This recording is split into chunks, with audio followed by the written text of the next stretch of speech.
right.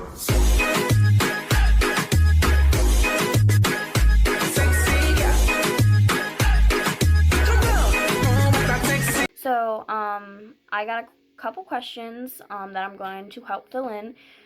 How do I get a horse to cross its legs and move its butt somewhere and rely on it? To cross his legs, I would start not going on a pattern. I would simply get it to back up and then take the right rein off and put your left leg on and put the left rein across and try to ask for the push to get his front legs going like this. You don't want them going like this. That's they get all caught up. It's just not it.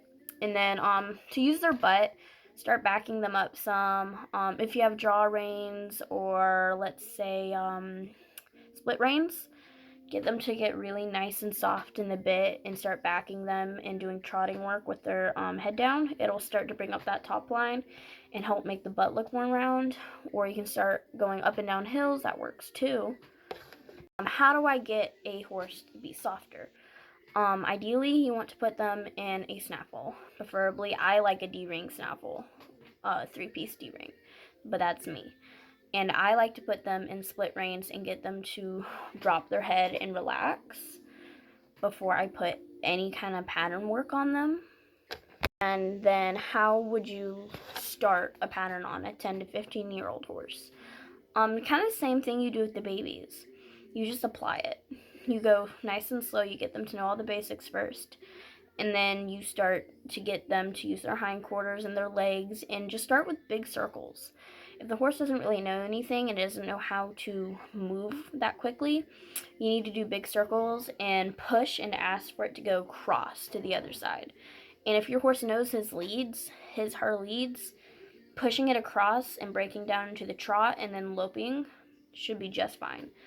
But like if this is your barrel and like you're coming into the first, you're going to turn like this, and then on this side you're going to want to pick up and push them over. You really want to get their shoulders working around the barrel. Their shoulders and the hindquarters working together, but you want to start with the shoulders because the butt comes with more time.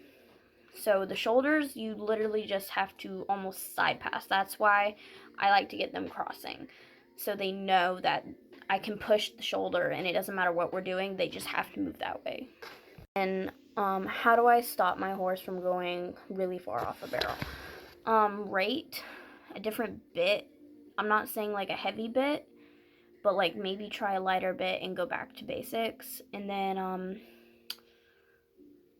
I guess kind of push them onto it, like give them a bigger pocket and make them come around it, and just like the other ones, but instead of going a big loopy circle, big pocket coming in and make them cross over.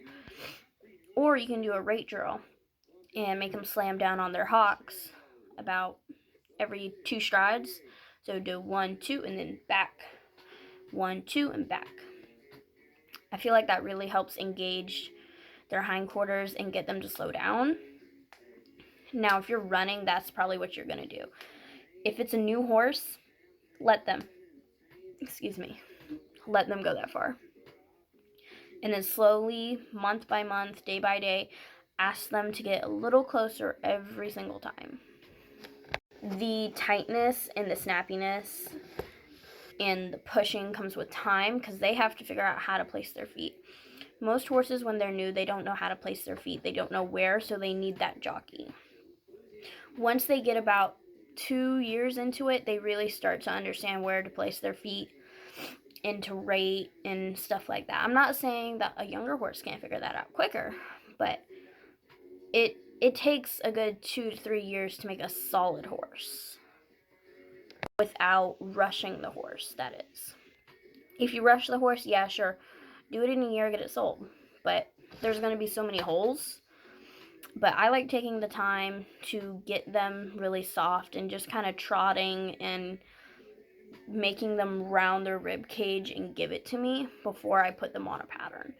But to make them stop going 30 feet, if you're running, rate drill. Yeah, that's really all I have to say about going 30 feet if you're running. And if you're just doing slow work, it really shouldn't matter, because I feel like if you're doing slow work and you're doing big and loopy stuff, when your horse is running, it should know where to go, in my opinion. And it's okay if it's a baby and it doesn't and you have to check it or whatever. That's fine. But ideally, you want that horse to know where to rate, how soon. Like, I prefer a super ratey horse that I have to push. Like, to the first, I like them to come back down to me instead of taking the bit and running. I really, really hope this helped you guys understand some more. If there's any more topics I need to cover, please comment them down below.